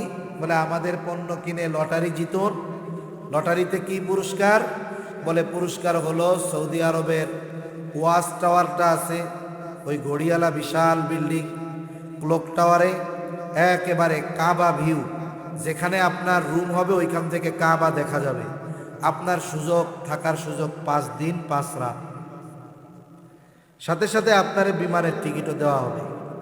এই দুইটা অফার, বিমানের টিকিট আর হোটেলে থাকার সব ব্যবস্থাপনা। অফার তো পাইছেন, এখন আপনার পাসপোর্টও নাই, ভিসাও নাই, অফার ভোগ করার সুযোগ আছে। নবীর সাথে জান্নাতে থাকার অফার আছে, তবে জান্নাতে আগে যাইতে হবে। আপনাকে আগে মক্কায় পৌঁছাইতে হবে, এরপরেই না আপনি 5 স্টার হোটেলটায় থাকবেন। পৌঁছানোর জন্য ভিসা নাই, পাসপোর্ট নাই, কাজ হবে না। এখন বলে আপনি যদি নবীর সাথে থাকতে চাই, জান্নাতে যাওয়া লাগবে। বলে জান্নাতে কেমনে যাব? নবীজি বলেন কুল্লু উম্মতি ইয়াদখুলুনাল জান্নাতা ইল্লা মান আবা। নবীজি বলেন আমার সব উম্মত জান্নাতে প্রবেশ করবে, আবা উম্মত ছাড়া। কে আবা উম্মত? নবীজি বলেন মান আতাআনি দাখালাল জান্নাহ ওয়া মান আসানি ফাকাদ আবা। নবীজি বলেন আমার আনুগত্য যে করবে সে জান্নাতে প্রবেশ করবে, আর জান্নাতে যে প্রবেশ করবে সে তো জান্নাতে আমার সাথে থাকবে, আর যে আমার আনুগত্য করবে না আবা উম্মত, সে জান্নাতেও যেতে পারবে না। তাহলে দুই হাদিসের সমন্বয় কি হয়? বলে নবীর সুন্নাতকে মোহাব্বতের সাথে অনুসরণ করলে জান্নাতে যাওয়া যায়, নবীর সাথেও থাকা যায়। নবীর সুন্নাত অনুসরণও করতে হবে, মোহাব্বতও করতে হবে, তবেই নবীর সাথে জান্নাতে গিয়ে থাকা যাবে। একটু চিন্তা করে দেখেন, নবীর সাথে জান্নাতে থাকার অফার। আবার দেখেন নবীর অনুসরণের মাধ্যমে আল্লাহর ভালোবাসা পাওয়া যায়। নবীর অনুসরণ করলে শুধু জান্নাতে থাকা যাবে তা নয়, বলে নবীর অনুসরণ যেই ব্যক্তি করে তাকে ভালোবাসে কে? আল্লাহ তাআলা বলেন কুল ইন কুনতুম তুহিব্বুনাল্লাহা ফাত্তাবিউনি ইউহিব্বুকুমুল্লাহ। আল্লাহ তাআলা বলেন হাবিব আপনি বলেন তোমরা যদি আল্লাহকে ভালোবাসতে চাও, আমরা আল্লাহকে ভালোবাসতে চাই, কারণ ইমানদার আল্লাহকে ভালোবাসতে চায়। এখন কেমনে ভালোবাসবো? আল্লাহ বলেন হাবিব আপনি বইলা দেন তোমরা যদি আল্লাহকে ভালোবাসতে চাও ফাত্তাবিউনি, আমার অনুসরণ করো। আমার অনুসরণ করলে আল্লাহকে ভালোবাসা হয়ে যাবে। আর আমার অনুসরণ যদি করো তোমার আল্লাহকে ভালোবাসা নিয়ে চিন্তা করা লাগবে না। আল্লাহ বলেন হাবিব আপনি বলে দেন ইউহিব্বুকুমুল্লাহ, নবীর অনুসরণ যারা করবে আল্লাহ বলেন আল্লাহ তাআলা তাদের ভালোবাসবে। আল্লাহ ভালোবাসলে লাভ কি? নবীর অনুসরণ করলে কার ভালোবাসা পাওয়া যায়? জোরে বলেন কার? এমনি আল্লাহ ভালোবাসলে লাভ আছে না? হাদিসের মধ্যে আসছে নবীজি বলেন আল্লাহ তাআলা যখন কাউকে ভালোবাসে জিবরাইল আলাইহিস সালামকে ডাক দিয়ে বলে জিবরাইল আমি দুনিয়ার অমুক বান্দাকে ভালোবাসি, তুমিও তারে ভালোবাসো। এইবার জিবরাইল আলাইহিস সালাম তাকে ভালোবাসতে শুরু করে। শুধু তাই না, আসমানের মধ্যে এসে ঘোষণা করে দেয় ও আসমানের বাসিন্দারা, দুনিয়ার অমুক ব্যক্তিকে আল্লাহ ভালোবাসে, আমিও ভালোবাসি, তোমরাও ভালোবাসো। এইবার আসমানের বাসিন্দারা তাকে ভালোবাসতে শুরু করে। মনে রাখবেন আপনার এলাকায়, আমার এলাকায়, আমাদের এলাকায় হয়তো এমন কিছু মানুষ আছে যাদেরকে সাধারণ মানুষ তেমন ভাবে চিনে না, তাদের ইউটিউবে ওয়াজ নাই, ফেসবুকে ভাইরাল না, তারা হয়তো এই দুনিয়ার সেলিব্রিটি না, কিন্তু আসমানের ফেরেশতাদের কাছে তারা বড় সেলিব্রিটি। আসমানের ফেরেশতারা ওই লোককে চিনে, তার আলোচনা করে। এখন আসমানের ফেরেশতারা তাকে ভালোবাসতে শুরু করে। বলে এর দ্বারা কি হয়? নবীজি বলেন এইবার দুনিয়ার মধ্যে আল্লাহ তাআলা ওই ব্যক্তির গ্রহণযোগ্যতা ও ভালোবাসা মানুষের অন্তরে সৃষ্টি করে দেয়।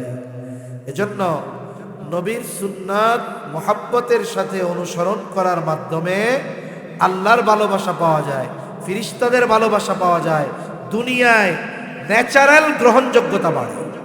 একটা হলো আর্টিফিশিয়াল গ্রহণযোগ্যতা, একটা হলো ন্যাচারাল গ্রহণযোগ্যতা। মনে করেন কিছু মানুষ আছে না, সামাজিক নেতা বা রাজনৈতিক নেতা বা বড় প্রভাবশালী ব্যক্তি, মানুষ এদের সামনাসামনি দেখা হইলে সালাম দেয়, অগসরে গালি দেয়, ঠিক কিনা কর? এটা কি আসল গ্রহণযোগ্যতা হইল? হয় না। কিন্তু কিছু মানুষ আছে যাদের প্রভাব নাই, ক্ষমতা নাই, টাকা পয়সা নাই, মারদাঙ্গা লোক না, মানুষ এদের সামনেও সম্মান করে, অগোচরেও সম্মান করে, এদেরকে গ্রহণযোগ্য মনে করে, এদের কথা মানুষ শুনে। কেন? বলে এই গ্রহণযোগ্যতা সে দুনিয়ার কোনো জিনিসের দ্বারা অর্জন করতে পারে নাই, আসমানওয়ালার মোহাব্বত পাওয়ার কারণে এই যোগ্যতা তার অর্জন হয়েছে, ঠিক কিনা বলেন? এখন আমাদের কোনো নেতা যদি, বড় নেতা, সে যদি সুন্নাতওয়ালা হয়ে যায়, তাইলে সে তো আর আর্টিফিশিয়াল গ্রহণযোগ্য হবে না, তাইলে সে ন্যাচারাল একেবারে রিয়েল গ্রহণযোগ্য ব্যক্তি হয়ে যাবে, ঠিক কিনা বলেন? এই জন্য আমরা আল্লাহর কাছে দোয়া করি আমাদের দেশে যারা রাজনৈতিক নেতৃবৃন্দ আছে আল্লাহ তাআলা এদের সকলকে সুন্নাতের অনুসরণকারী বানায় দিক, বলি আমিন। এতে কি হবে? তাদেরও লাভ হবে, মানুষেরও লাভ হবে, ঠিক কিনা বলেন? তাহলে আমরা যদি নবীর সুন্নাতকে মোহাব্বতের সাথে অনুসরণ করি, মোহাব্বতের সাথে যদি অনুসরণ করি, নবীর সাথে জান্নাতে থাকা যাবে। একটু চিন্তা করে দেখেন, নবীর সুন্নাতবিহীন এই দুনিয়ায় অতিবাহিত করলে আখেরাতে ধরা পড়তে হবে। আমাদের মুসলমানদের কালচার হলো সুন্নাত। মুসলমানদের কালচার কি জোরে গণ? কোন জায়গায় কি করতে হবে নবীজি সব দেখায় গেছে, কিন্তু আফসোসের বিষয় মুসলমান আমরা আমাদের মূল কালচারকে বাদ দিয়ে অমুসলিমদের কালচার যখন ধারণ করেছি, তাদের সংস্কৃতি যখন ধারণ করেছি, তাদের রীতিনীতি যখন ধারণ করেছি, তখন থেকেই সংখ্যায় বেশি হওয়ার পরেও আমাদের উপরে কাফেরদের জুলুম অত্যাচার আর আমাদের অধঃপতন। অনেক সময় অনেক সেমিনার হয় না, উম্মার অধঃপতনে করণীয় কি? সোজা কথা, কিচ্ছু করণীয় নাই, কোরআন সুন্নাহকে আঁকড়ে ধরতে হবে। কোরআন সুন্নাহ না ধরলে এই অধঃপতন সময়ের সাথে আরো গভীর হবে, এখান থেকে উঠে দাঁড়ানো যাবে না। এজন্য আমাদেরকে আমাদের সংস্কৃতি, সুন্নাত, কোরআন আঁকড়ে ধরতে হবে।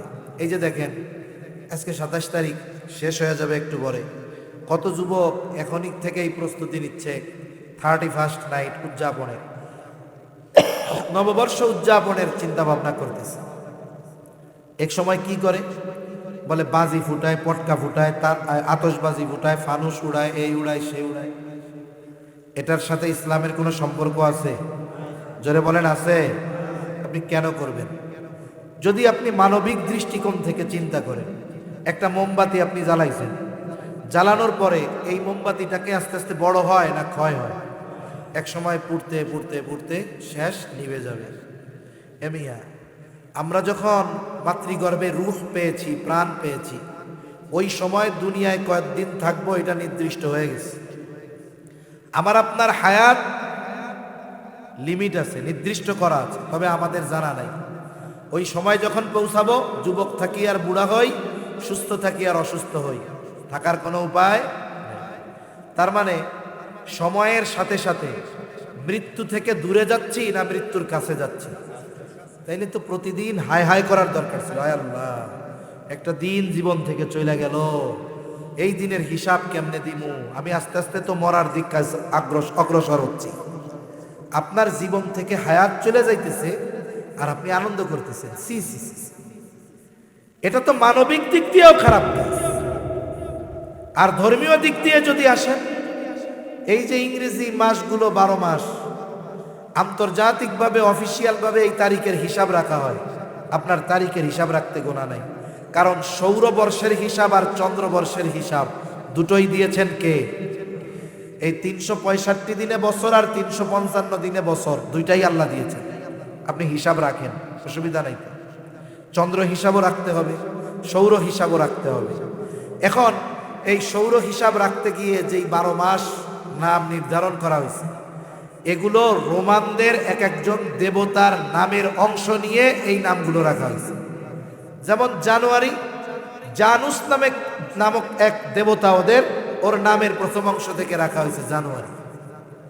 আচ্ছা, এই অনুষ্ঠান উদযাপন ইসলামের সাথে কোনো সম্পৃক্ত নাই। সম্ভবত 1582 সাল হবে এরকম। পপ গ্রেগরি, উনি ঈসা আলাইহিস সালামের জন্মের সময় থেকে নিয়ে হিসাব করে এই ইংরেজি বা এই গ্রেগরি ক্যালেন্ডার চালু করছেন। এই খ্রিস্টীয় বর্ষের আর এক নাম হলো গ্রেগরি সন, গ্রেগরি ক্যালেন্ডার বলে এটারে। উনি চালু করছে 1582 সালে। এই যে শুরু হয়েছে ই করা, আর বর্ষ উদযাপনের অনুষ্ঠান শুরু হয়েছে মুশরিকদের থেকে। পারস্যর অধিবাসীরা করত নওরোজ নামে, প্রতি বছর তারা এই বর্ষবরণ অনুষ্ঠান করত। ইসলামে এর কোনো সম্পর্কই নাই ইসলামের সাথে। অথচ দেখা যায় অমুসলিমদের এই কালচারগুলো মুসলমানরা আরো ঘটাও করে উদযাপন করে। কত অপরাধ হয়, কত মদ পান করে, পার্টি দেয়, নাচ গানের অনুষ্ঠান করে। এ মিয়া, আমরা মুসলিম জাতি, আমাদের আলাদা কালচার আছে। তোমরা হয়তো জানো না যুবক, এই পৃথিবীকে সভ্যতা শিখিয়েছে মুসলমানেরা। এই ইউরোপ আমেরিকা সভ্যতা শিখছে 100 বছর আগে।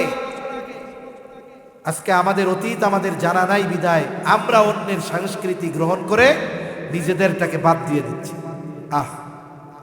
আমরা এই আগ্রাসনে, এই যুদ্ধে আমরা হেরে যাচ্ছি। এজন্য আমাদের বিজাতীয় কালচার বাদ দিয়ে মুসলিম কালচার গ্রহণ করার দরকার, এগুলোকে প্রতিষ্ঠিত করা দরকার।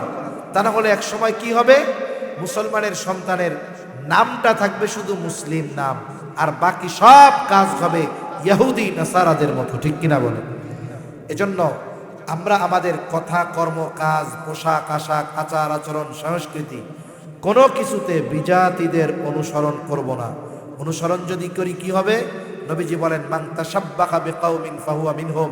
ওই সম্প্রদায়ের অনুসরণ অনুকরণ যদি আমরা করি, নবীজি বলেন যে যেই সম্প্রদায়ের অনুসরণ করবে সে তাদের দলভুক্ত বলে গণ্য হবে। এখন আপনি খ্রিস্টানদের কালচার ধরেন, আপনি তাদের বলে গণ্য হবেন। মুশরিকদের ধরেন, তাদের বলে গণ্য হবেন। হাসরের দিন তাদের সাথে কিয়ামতের ময়দানে উঠতে হবে। সেজন্য অল্প হায়াত, ইমানের মতো দৌলত আল্লাহ দিলেন, বিনা টাকায় বিনা চাওয়ায় পাইলাম, আমরা এটাকে নষ্ট না করে ফেলি। আল্লাহ বুঝবার তৌফিক দান করুন। দেখেন, এই দিনকে কেন্দ্র করে অনেকে আবার একটু অতি সুফিগিরি দেখাতে যাবে। কি করবে? বলবে এই দিন আমরা রোজা রাখার মাধ্যমে উদযাপন করব, নববর্ষ উদযাপন করব রোজা দিয়া। এবেটা তোরে কেডা কইছে? পাইছস কই না? এই যে আর এক ফাতরামি, এ ধরনের কোনো কাজ না। স্বাভাবিক অন্যান্য দিন সূর্য পূর্ব দিক দিয়ে ওঠে, পশ্চিম দিকে ডুবে, ওই দিনও পূর্ব দিক দিয়ে উঠবো, পশ্চিম দিক দিয়ে ডুববো। ঠিক কিনা বলেন? মুসলমানের বাচ্চারা যদি আরবি তারিখ জিজ্ঞাসা করি, এই জায়গায় অধিকাংশ বলতে পারবে না, কিন্তু ইংরেজি নববর্ষ পালন করো। লজ্জা লাগে না? নিজের কালচার বাদ দিয়ে আরেকজনের কালচার নিয়ে মাতামাতি করো। লজ্জা থাকা দরকার। আমাদের লজ্জাও গেছে, কারণ লজ্জাও তো ইমানের অংশ। লজ্জাও নাই, এই জন্য ইমানি দুর্বলতা আসছে। আল্লাহ বুঝবার তৌফিক দান করেন। অভিভাবক যারা আছেন আপনাদের সন্তানদের বুঝাবেন, আর যুবক তরুণ ভাই যারা আছেন আপনারা এটা থেকে বিরত থাকবেন। আপনাদের বন্ধু বান্ধব এদেরকেও বিরত রাখবেন। কোনো শুভেচ্ছা জানাজানি কিচ্ছু নাই। আজকের দিন যেমন বলে ওই দিনটাও তেমন। যেসব দিন ফজিলতপূর্ণ, ইসলাম আমাদেরকে সেই সব দিন সম্পর্কে জানিয়ে দিয়েছে কি দেয় নাই? ওই সমস্ত দিন আমরা ইসলামী অনুশাসন মেনে উদযাপন করব, কোনো অসুবিধা নেই। কিন্তু বিজাতিদের কালচার আমরা ধারণ করব না। সর্বশেষ কথা আমার, দেখেন, নবী আমাদের ভালোবাসেন, আমাদের নবীকে ভালোবাসতে হবে। নবীকে ভালোবাসতে হবে কেমনে? বলে নবীর সুন্নাত মুহাব্বতের সাথে অনুসরণের মাধ্যমে। কিন্তু আমাদের সমস্যা হলো আমরা সুন্নাত মুহাব্বত করি কিন্তু অনুসরণ থেকে অনেক দূর। অথচ দেখেন, আমাকে আপনাকে যখন কবরে রাখা হবে, কি বলা হবে রাখার সময়? বিসমিল্লাহি ওয়া আলা মিল্লাতি রাসূলিল্লাহ। দুনিয়ার জগৎ থেকে যাচ্ছি আলমে বরজখে, আলমে দুনিয়া থেকে আলমে বরজখ। আপনি এক দেশ থেকে যখন আর এক দেশে যান, আপনার ভিসা লাগে না? ভিসা বলে আলমে বরজখের ভিসা হলো এই কথাটা। এখন দেখা গেল আমার ব্যাপারে বলল বিসমিল্লাহি ওয়া আলা মিল্লাতি রাসূলিল্লাহ, কষ্ট নিয়েন না, এই কথা বলে আমারে কবরে রাখছে, কিন্তু দেখা যাবে আমার মধ্যে সুন্নাতের কোনো বালাই নাই। নবীর সুন্নাতের উপরে কবরে রাখলাম, এই কথা বলে কবরে যে রাখলো, কিন্তু আমার মধ্যে সুন্নাতের বালাই নাই। এখন বলেন তো, আমার ব্যাপারে এই কথা সত্য হবে না মিথ্যা হবে? এজন্য নবী মুহাব্বত করে আমাদের, আমরা নবীর জন্য জীবন দিতে প্রস্তুত। কেন নবীর মুহাব্বতে সুন্নাত অনুসরণ করি না? একটু নিজেকে গিয়ে নিজে প্রশ্ন করবেন। সুন্নাত অনুসরণ করতে গিয়ে কেউ যদি আমাদেরকে তিরস্কার করে, খোঁটা মারা কথা বলে, বলুক না। দুনিয়ার একজন নেতার জন্য খোসা কথা শুনলে নেতার আস্থাভাজন মুহাব্বতের পাত্র হওয়া যায়। আমি আপনি যদি নবীর সুন্নাত পালন করতে গিয়ে, যুবক যদি দাড়ি রাখতে গিয়ে ভাইয়া থেকে কেউ সাসা ডাকা শুরু করে, ডাকুক না, এতটুকু তিরস্কার হয়তো কিয়ামতের দিন নবীজির সুপারিশ পাওয়ার কারণ হতে পারে। ঠিক কিনা বলেন? এজন্য জীবনটা এমনভাবে সাজাই, যখনই মারা যাব, আমাকে কবরে রাখার সময়